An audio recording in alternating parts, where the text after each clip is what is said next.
Jangan lupa untuk subscribe YouTube channel Metro TV News dan nyalakan notifikasinya.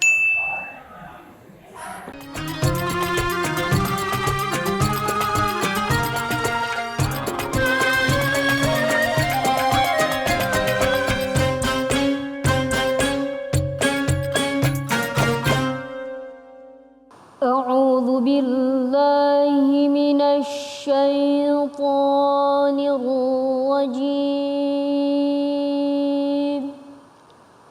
بسم الله الرحمن الرحيم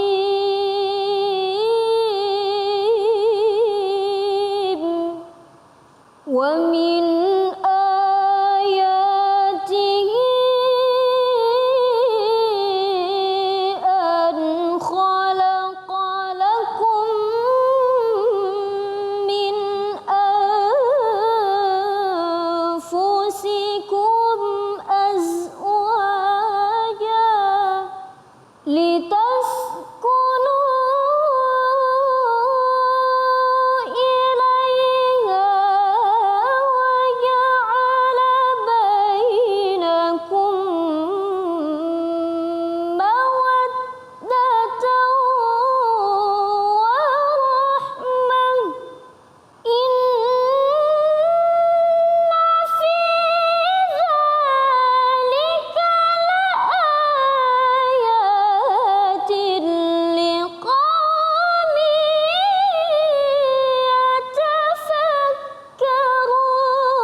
Assalamualaikum warahmatullahi wabarakatuh.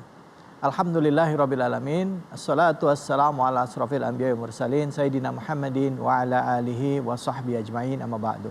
Alhamdulillah, puja dan puji kita panjatkan atas kehadirat Allah subhanahu wa ta'ala. Dan tidak lupa kita berikan juga salawat dan salam kita kepada junjungan kita Nabi besar Muhammad sallallahu alaihi wasallam. Bahwa hari Ahad ini kita kembali lagi bersilaturahim dalam program Khazanah Islam Metro TV bersama dengan Imam Besar Masjid Istiqlal yaitu Profesor Dr. Kiai Haji Nazaruddin Umar yang insya Allah selama 1 jam ke depan kita akan dengarkan ilmu-ilmu dari beliau yang menambah wawasan dan pemahaman kita di Islam. Dan seperti biasa pula tema-tema kita adalah tema yang dekat dengan keseharian. Nah, tema kita kali ini menarik sekali, yaitu kita akan bicara mengenai pernikahan, yaitu menikah sebagai kunci surga. Nah, buat anak-anak muda nih yang punya semangat ingin menikah muda ya, sudah bosan jadi jomblo fisabilillah katanya gitu Bro, pengen cepat-cepat nikah. Sekarang ini jadi semangat baru, bagian dari bentuk katanya spirit of hijrah, menikah. Nah gitu. Tetapi ada juga di dalam kehidupan kita menemui saudara kita, teman kita yang sudah masuk usia tertentu sampai sekarang belum ketemu jodohnya juga ya. Nah, sebenarnya bagaimana sih di dalam Islam memandang pernikahan ini? Nah, untuk itu sudah hadir bersama kita Profesor Dr. Nazaruddin Umar. Prof, assalamualaikum Prof. Waalaikumsalam warahmatullahi Prof, bisa kita bahas tentang tema ini ya Prof? Silakan Prof. Bismillahirrahmanirrahim. Assalamualaikum warahmatullahi wabarakatuh. Waalaikumsalam warahmatullahi. Alhamdulillahilladzi khalaqal insana min nafsin wahidah wa khalaqa minha zawjaha wa batta minhuma rijalan katsiran wa nisaa. Allahumma shalli wa sallim alaihi. Para pemirsa dimanapun juga berada, alhamdulillah kita bersyukur kehadirat Allah Subhanahu wa taala karena pada hari ini kita masih diberikan kesehatan ya, kemampuan untuk memirsa acara-acara yang sangat penting dari Metro yang kita cinta ini. Kali ini kita akan membahas sebuah topik yang sangat penting, yaitu menyangkut masalah perkawinan ini. Memang di dalam masyarakat kita ini berkembang dua faham nih. Faham kelompok hijrah, ayo kita hijrah dengan cepat-cepat melangsungkan perkawinan. Iya. Nah, ini yang kita sayangkan kalau cepatnya yang ditonjolkan tapi tidak menekankan kesiapannya untuk melaksanakan. Kesiapan fisik lahir batinnya untuk melaksanakan perkawinan. Ini tidak bisa. Jangan sampai nanti kita atas nama hijrah, niatnya bagus sih iya, tetapi begitu selesai perkawinannya bingung dia. Iya. Nah, nanti kita akan bahas. Nah, fenomena yang kedua, ada juga yang tidak ingin kawin. Iya. Kita lihat di Perancis, di beberapa negara ya, itu cenderung untuk tidak kawin. Cenderung juga menunda usia perkawinannya itu 40 tahun belum kawin. Ya. Iya. Mereka terbebani dengan persoalan perkawinan ini. Nah, jadi bagi kita umat Islam Indonesia ya, kita jalan tengahnya ya. Jangan juga terlalu cepat kawin, tapi kalau sudah memenuhi syarat, jangan menunda perkawinan. Iya.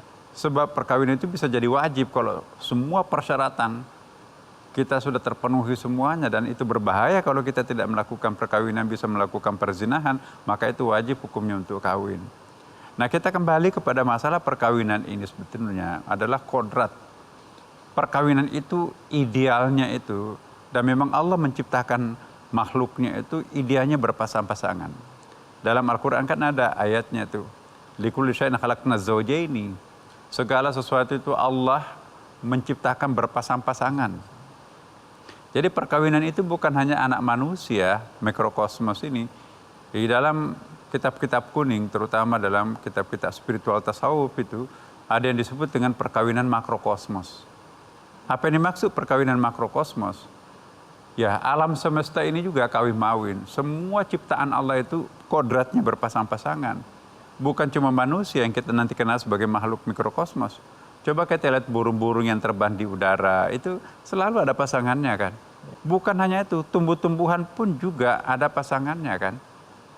Jadi tidak mungkin terjadi pembuahan tanpa ada pasangan.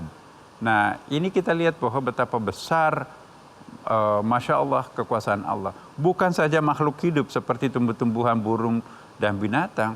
Alam semesta pun juga Allah menciptakan berpasang-pasangan. Ada siang, ada malam kan. Al-lail, an-nahar. Ada langit, as-sama. Ada al-ard, bumi. Di dalam kitab Futuhatul Makkiyahnya Ibnu Arabi, di situ menarik sekali. Bahwa alam semesta ini juga mengenal perkawinan. Inilah yang disebut dengan perkawinan makrokosmos. Dan ilustrasinya juga sama. Yaitu dilukiskan as-sama itu langit. Bumi ini adalah al-ard, istrinya. Dan mereka juga melakukan hubungan intim. Dan ini pelajaran buat kita semuanya. Kata Ibnu Arabi bahwa jika langit sang suami akan menghampiri istrinya, maka itu diberikanlah semacam mula'abah. Kalau dalam hadis Nabi itu kan mula'abah itu warming up ya. Jadi jangan main to the point dengan istrinya, tapi adalah pemanasan dulu. Nah, alam makrokosmos juga itu ditandai dengan sang suami ingin mendekati istrinya, ingin berhubungan intim. Ditandai ada kilat, mungkin juga ada guntur, bersaut-sahutan. Yang pasti ada awan hitam gitu ya. Jadi mendung, itu pertanda sang suami ingin menghampiri istrinya. Sejuk ya. Iya. Orgasme juga terjadi, ditandai dengan keluarnya cairan masuk ke rahim ibu pertiwi kita, masuk ke perut bumi, maka kemudian lahirlah anak-anak makrokosmos berupa tumbuh-tumbuhan. Jadi pepohonan tumbuh-tumbuhan itu adalah anak-anak makrokosmos. Jadi ilustrasinya seperti itu. Nah, kembali kepada apa yang menjadi isu tadi. Sekarang ini ada semua gerakan itu gerakan hijrah. Pokoknya anak-anaknya kalau sudah memenuhi syarat itu kawinin aja. Persoalan ekonominya belakangan. Saya ingin mengingatkan. Data-data statistik kita di Kementerian Agama dan juga di Mahkamah Agung, di kantor pengadilan agama itu, dan juga di beberapa peneliti, bahwa tingkat perceraian yang usia dini ini paling rentan dengan terjadi. Jadi hati-hati di sini. Terlalu cepat melangsungkan perkawinan, itu persentasenya itu terlalu tinggi untuk melakukan perceraian. Kenapa? Terjadi semacam shock, stres. Dia nggak pernah bayangkan, mungkin bayangannya itu adalah indah-indah dan indah semua perkawinan itu. Begitu selesai perkawinan ternyata ada benturan ekonomi, benturan psikologis, benturan kedua keluarga yang mungkin tiba-tiba harus melakukan hal-hal yang sesuatu yang sangat penting. Nah ini yang perlu kita ingatkan kepada kita semuanya. Hijrah boleh-boleh saja ya, tetapi harus juga pakai rasio, pertimbangan. Belum lagi dari ilmu kesehatan ya. Memang yang paling bagus usia perkawinan itu adalah sesudah usia akil balik itu. Jangan pernah ada di antara kita umat Islam ini ya melaksanakan perkawinan usia di bawah umur karena mudaratnya itu lebih besar daripada manfaatnya. Saya kira ini untuk sementara ya, kita nanti akan lanjutkan setelah pesan berikut ini. Terima kasih banyak Profesor. Pemirsa, kita akan lanjutkan lagi kajian kita seputar pernikahan di dalam Islam dengan tema kita pernikahan sebagai kunci surga. Tentunya hanya di sini di Khazanah Islam Metro TV. Jangan menjadikan perilaku keluarga Nabi itu sebagai pembenaran. Nabi juga poligami kok. Iya. Poligaminya Nabi itu distinction ya, itu hak istimewanya Rasulullah.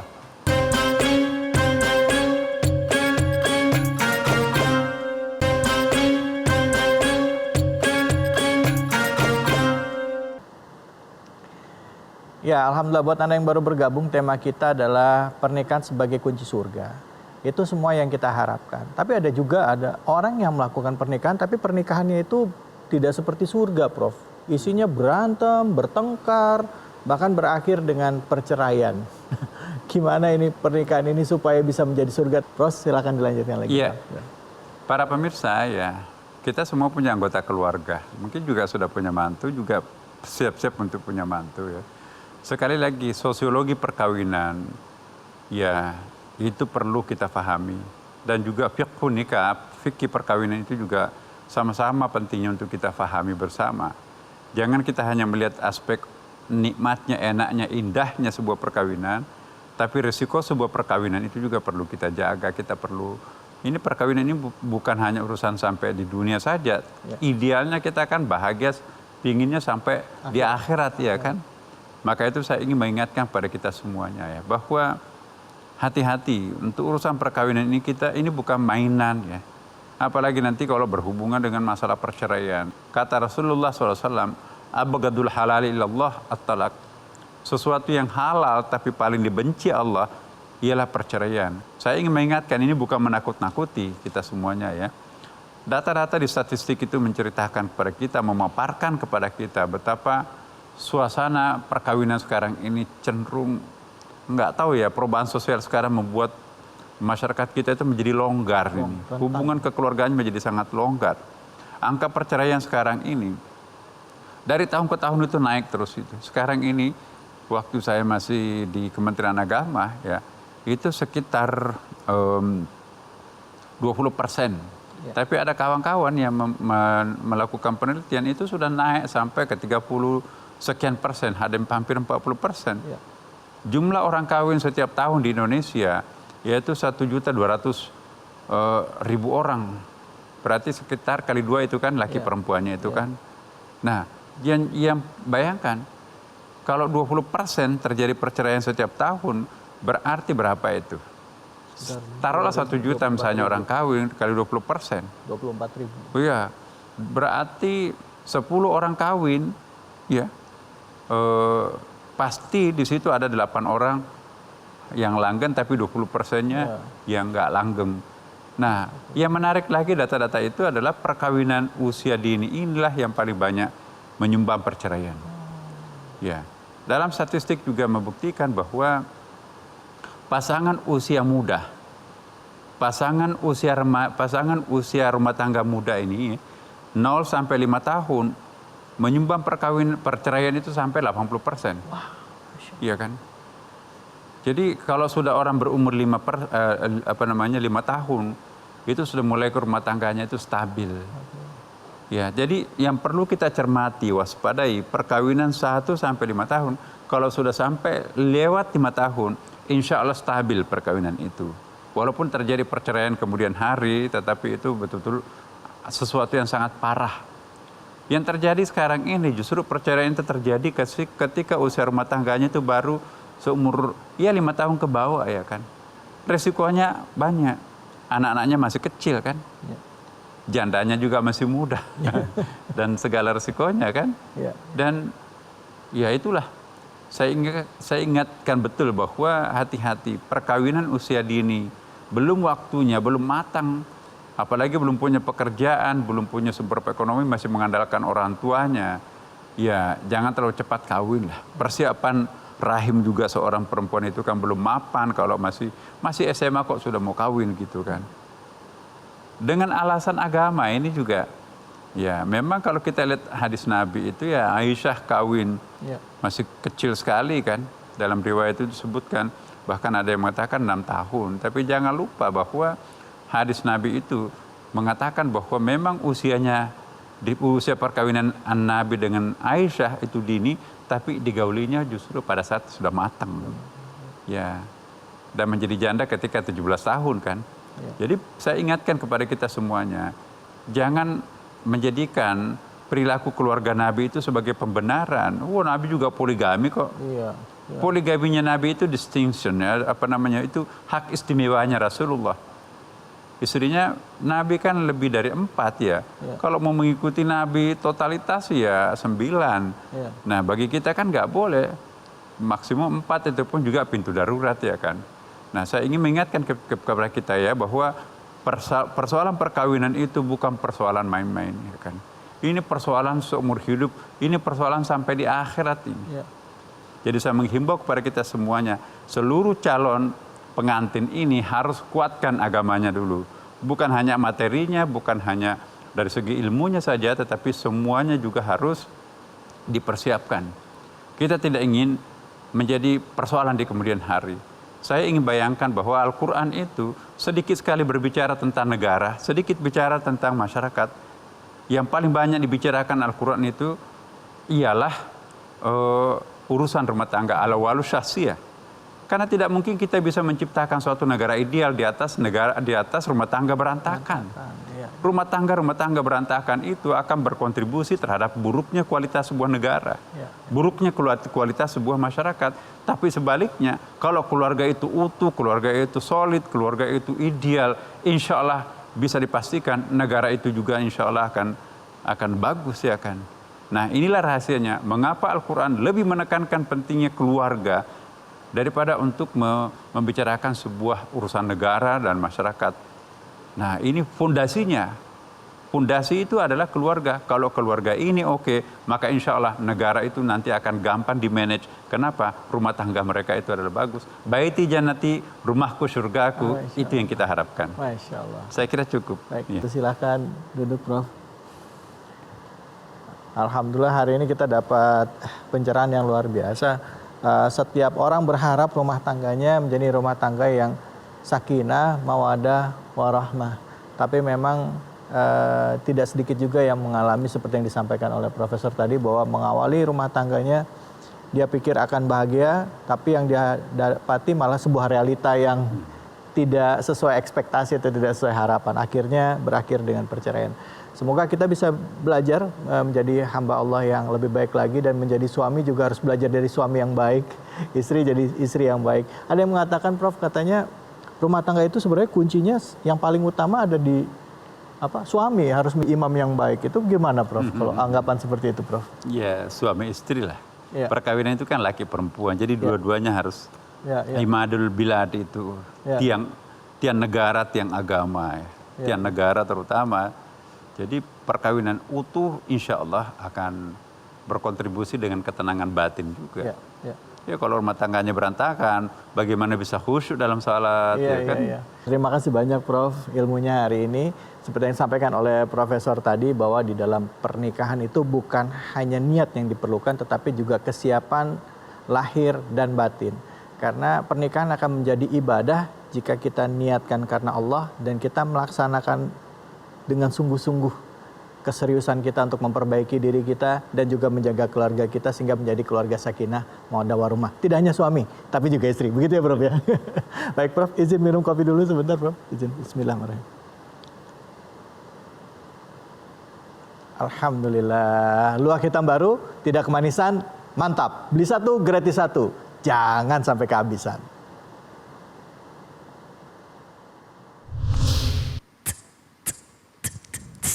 Coba-coba sentuh hatiku kalau kau tanya serius. Bila ku benar-benar jatuh cinta, apa kau mau tanggung jawab? Bukan berarti ku tak suka kau dekati aku, tapi aku takut kau hanya memberiku harapan palsu. Apakah kau menaruh hati padaku dan berniat untuk menjadikan kekasih only one for you.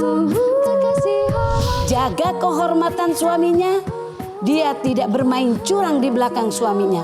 Maka ketika dia menjaga itu semua atas dasar karena Allah, maka Allah pun akan menjaganya pula.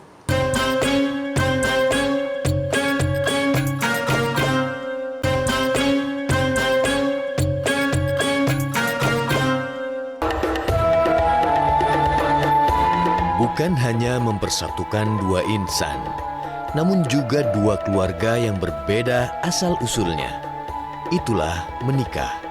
Hadis Anas bin Malik mengatakan, ketika seorang hamba menikah, berarti dia telah menyempurnakan setengah agamanya. Maka bertakwalah kepada Allah pada setengah sisanya. Menikah menjadi gerbang utama menuju keluarga Islami yang kokoh keimanannya.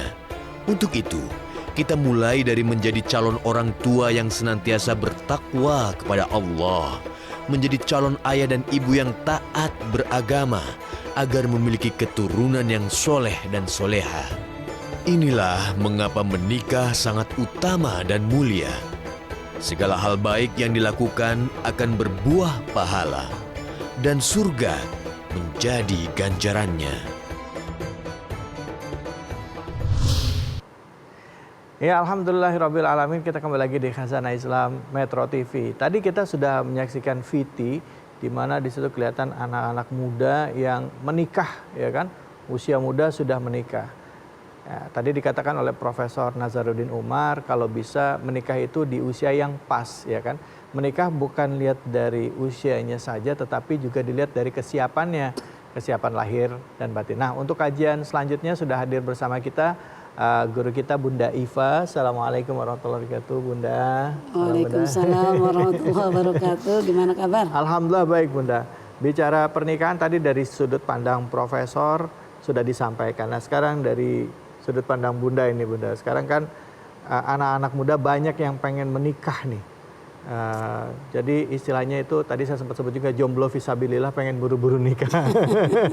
Nah, sekarang bagaimana Bunda kalau kita menerapkan konsep pernikahan itu di dalam keseharian kita saat ini, Bunda? Silakan Bunda, silakan Bunda. Kita bahas lebih dalam lagi. Fadhal, Bunda. Baik, terima kasih Mas David. Bismillahirrahmanirrahim. Assalamualaikum warahmatullahi wabarakatuh. Alhamdulillahirabbil alamin. Allahumma sholli ala Sayyidina Muhammad wa ala ali Sayyidina Muhammad wa barik wa salim. Pemirsa dimanapun Anda berada yang dirahmati Allah, sebagaimana dikatakan bahwa keinginan menikah saat ini begitu maraknya. Bahkan tadi Mas David mengatakan jomblo fisabilillah. Sesungguhnya hal tersebut harus betul-betul kita pahami. Nikah memang bahwa pernikahan ini merupakan sebagian dalam menjalankan agama. Akan tetapi yang harus betul-betul kita perhatikan bahwa pernikahan ini bukan hanya berdiri sendiri, akan tetapi menyatukan dua keluarga, menyatukan dua manusia, menyatukan dua hati manusia. Yang ini tentunya harus diketahui sebelum masuk dalam pernikahan. Kenapa demikian? Karena ketika kita masuk dalam rumah tangga bukan hal mudah untuk menyatukan dua hati. Kita harus pahami apa yang menjadi kewajiban istri, apa yang menjadi kewajiban suami, apa yang menjadi hak istri dari suaminya, apa yang menjadi hak suami dari istrinya. Hal ini sebagaimana Allah begitu jelas menyampaikan dalam Qur'annya sebagai guidance, sebagai acuan untuk menjalani hidup berumah tangga. Tidak perlu banyak-banyak. Ketika kita melihat Al-Quran surat An-Nisa ayat 34-35, di situ Allah begitu jelas merangkum antara hak dan kewajiban suami istri. Di antaranya adalah ar-rijalu qawwamuna 'alan nisa. Laki-laki merupakan pemimpin bagi perempuan. Perempuan itu siapa? Tentunya bagi istrinya. Karena ini kita sedang berbicara terkait urusan rumah tangga. Kenapa laki-laki harus menjadi pemimpin bagi kaum perempuan atau bagi istri-istrinya? Ketika bicara suami, maka satu saja suami. Tetapi ketika berbicara istri, an-nisa, yaitu perempuan-perempuan. Kenapa demikian? Bima faddalallah ba'duhum ala ba'din. Karena Allah mengunggulkan, melebihkan sebagian di antara mereka akan sebagian yang lain. Jadi di sini Allah telah melebihkan laki-laki daripada perempuan. Kenapa Allah melebihkan laki-laki dari perempuan? Wa bima anfaqu min amwalihim. Karena tugas laki-laki itu adalah memberikan nafkah kepada istrinya. Dari mana nafkah itu? Min amwalihim. Dari harta-harta mereka. Ketika suami makan yang enak, maka dia pula harus memberikan kepada istrinya makanan yang sama. Dia juga harus memberikan kepada istrinya pakaian yang sama. Artinya pakaian yang layak, yang dia pakai dengan harga mungkin yang lebih tinggi dari suaminya. Ataupun dapatnya tetapi tidak membuat si istri kecewa, begitu juga tidak membuat si suami kecewa. Begitu juga suami harus mampu apakah dia telah siap membawa sang istri untuk memberikan sandang, pangan, papan, rumah tinggal.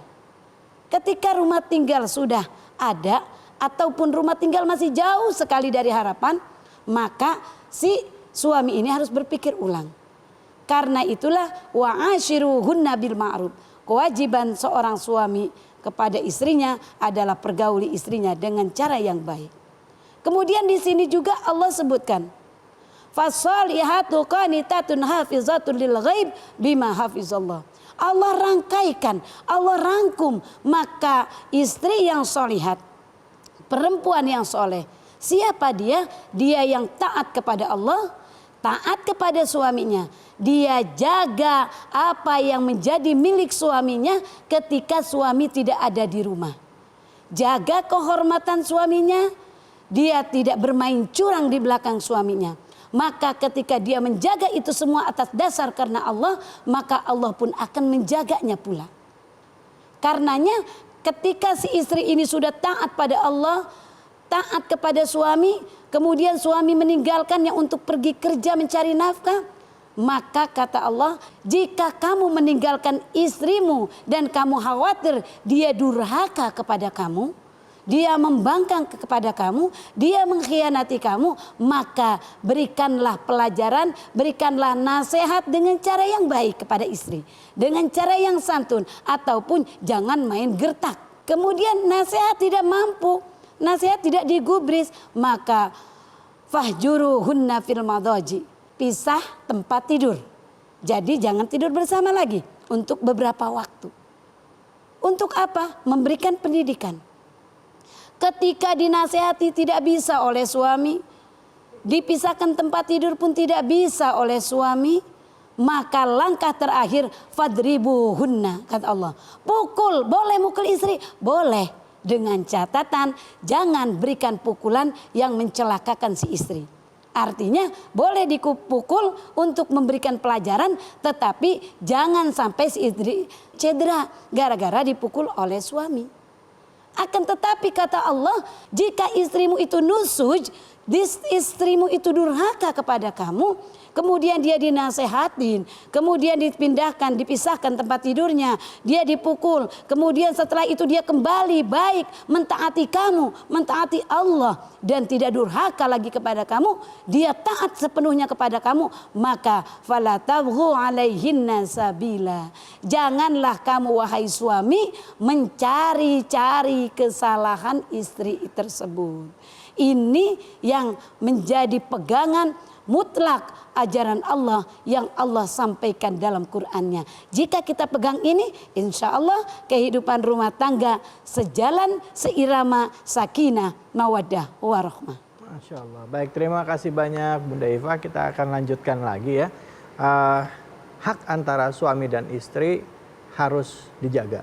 Artinya si suami untuk bisa menjaga itu harus tahu apa kewajibannya, apa haknya. Begitu juga dengan istri. Berarti perlu belajar juga dong ya Bun ya sebelum menikah ya Bun ya. Betul supaya sekali. Tahu hak Aturan dan kewajiban. mainnya. Aturan mainnya ya. Baik, kita akan lanjutkan lagi bahasan kita. Tetaplah di Khazanah Islam Metro TV. Komunikasi yang baik antara suami istri inilah yang dijaga oleh kita semua, sehingga akan terjadi sakinah, mawaddah, warahmah.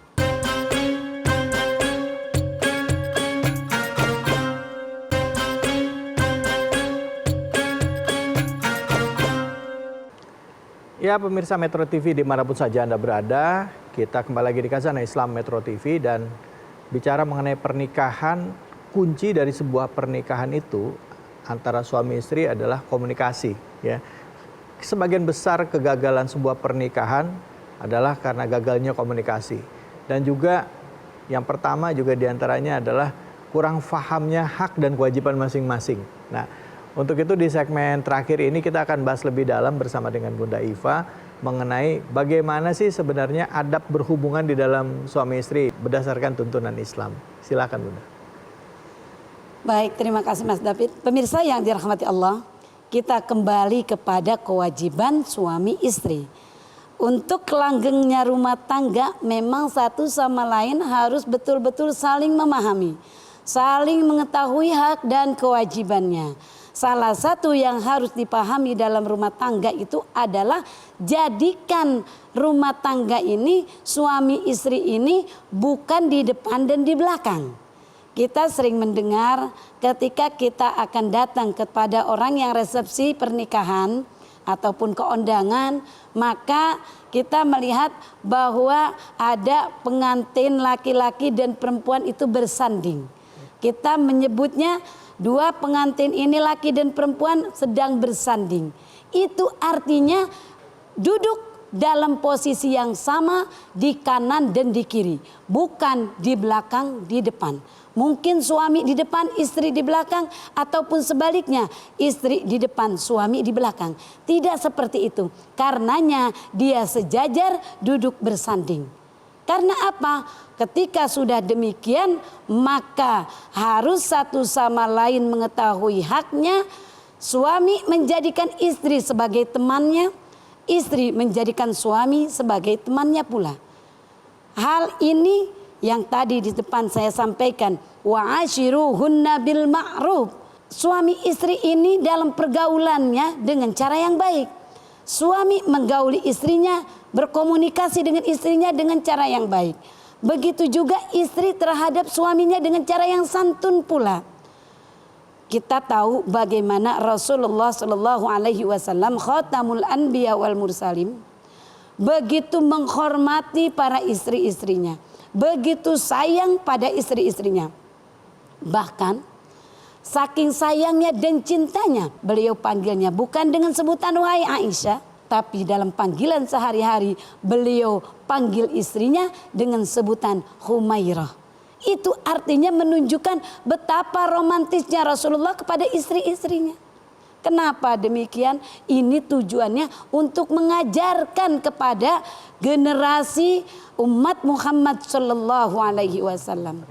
Ketika istri bersalah, maka suami harus memberikan teguran kepada istri dengan cara yang santun.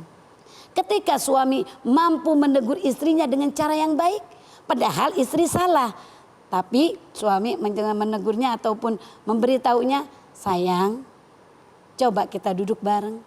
Dengan ngobrol, dengan santai. Lain kali tidak seperti itu. Yang sudah-sudah. Ke depan yuk kita perbaiki dengan cara yang baik bersama-sama. Bukan langsung memberikan teguran dengan cara yang kasar. Begitu juga istri, apakah boleh seorang istri ini memberikan teguran, peringatan kepada suaminya? Boleh. Karena itu saling asah, saling asuh, saling asih. Salah satu contoh dalam hal ibadah. Mungkin ada banyak di antara suami istri ini ketika dalam hal ibadah. Anggap sebagai satu contoh yang sangat ringan adalah sholat 5 waktu. Ketika sholat 5 waktu, ada kalanya suami ini sangat semangat untuk ibadah. Sehingga tanpa dibangunkan oleh seorang istri, belum waktunya subuh, suami sudah bangun qiyamul lail jam 3 atau jam 4. Tapi pada umumnya bangun di awal malam itu ataupun bangun pagi ini biasanya seorang istri lebih dahulu. Ketika seorang istri lebih dahulu bangun untuk baik dia sholat malam ataupun mempersiapkan kebutuhan untuk makan suami dan anaknya, sarapan pagi, sholat subuh dan lain sebagainya. Suami belum bangun waktu subuh, maka si istri membangunkannya kepada suami ini dengan cara yang baik. 1 kali, 2 kali, 3 kali. Ini si istri harus membangunkan suami dengan cara yang baik pula. Inilah saling-saling, sehingga dengan terbiasa dia membangunkan suaminya dengan cara yang baik, maka suami pun akan terbiasa. Yang tadinya sholat subuh itu malas, maka dia terbiasa bangun karena kebiasaan istrinya memberitahu waktu dengan cara yang baik. Hal ini yang harus perlu kita perhatikan. Komunikasi yang baik antara suami istri inilah yang dijaga oleh kita semua. Sehingga akan terjadi sakinah, mawaddah, warahmah. Apa sih sakinah? Ketentraman. Kita tahu Allah Subhanahu wa taala sebutkan. Apa kata Allah? Wa min ayatihi an khalaqalakum min anfusikum azwaja. Wahai laki-laki, dari diri kamu telah diciptakan perempuan ataupun istri-istri. Tujuannya apa? Supaya kamu tentram, nyaman, damai hidup di samping istri kamu. Wa ja'ala bainakum mawaddah warahmah. Sehingga dari itu semua Allah ciptakan rasa kasih sayang tumbuh di antara semuanya. Baik suami maupun istri. Ini yang betul-betul harus kita perhatikan. Dan jangan salah, kewajiban suami, tanggung jawab suami kepada istri dan kepada anak-anak ini sangat besar. Bukan hanya di dunia, tapi juga sampai di akhirat nanti. Sebagaimana Allah sebutkan, ku anfusakum wa ahlikum nar. Jaga dirimu, jaga keluarga kamu dari apa? Dari siksa api neraka. Inilah yang Allah perintahkan kepada kita, jaga marwah, martabat dan harga diri keluarga dan keharmonisan rumah tangga diciptakan oleh suami dan istri. Baik. Semoga kita dapat menciptakan keluarga kita sakinah, mawaddah, warahmah. Alhamdulillah. Terima kasih banyak Bunda. Silakan duduk Bunda Iva. Wah, luar biasa Bun, kalau bicara antara hubungan suami istri ya Bun. Kadang-kala tuh cara membangunkan juga penting ya Bun ya. Oh, iya. Kadang-kala ada istri yang banguninnya, Punya bangun, duduk. Atau dikasih alarm samping kupingnya. Dikasih alarm berkali-kali, alarmnya malah dimatiin. Artinya itu kalau bangunkan secara kayak gitu bisa ribut itu pagi-pagi. bener Bun, lagi enak-enak tidur kan gitu. Nah, tapi ya memang itulah romantika di dalam rumah tangga. Pemirsa, mudah-mudahan di penghujung acara ini kita benar-benar bisa memaknai pernikahan ini sebagai ibadah. Dihitung sebagai ibadah jika kita niatkan karena Allah Subhanahu wa taala. Dan ibadah itu pasti ada imamnya. Jadilah imam yang baik dan pantaskan diri kita menjadi imam yang baik. Dan pada saat menjadi makmum, seandainya ada kesalahan dari imam tadi, tegur dengan rahmah, dengan kasih sayang. Jangan main asal kasar. Begitu juga suami kepada istrinya dan anak-anaknya. Insya Allah rumah tangga yang sakinah, mawadah, warahmah bisa terwujud sehingga nanti pada saat kita wafat dipertemukan kembali di surganya Iya, betul Allah. sekali. Amin ya rabbal Amin ya alamin. rabbal Ya Allah, alamin. terima kasih banyak Bunda Iva. Bunda, izinkan saya minum kopi dulu ya Bun ya. Silakan. Bismillahirrahmanirrahim.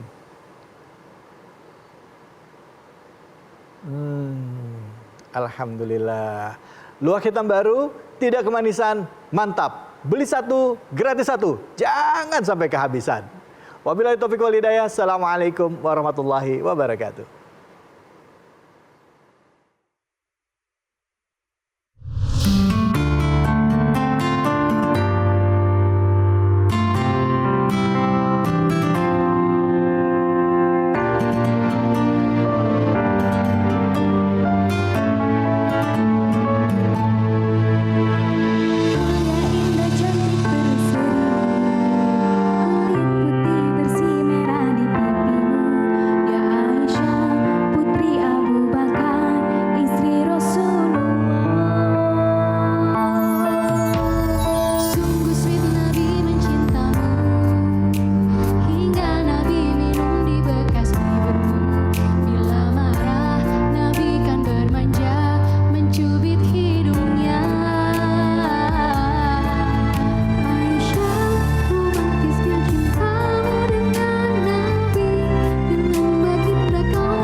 Metro TV, knowledge to elevate.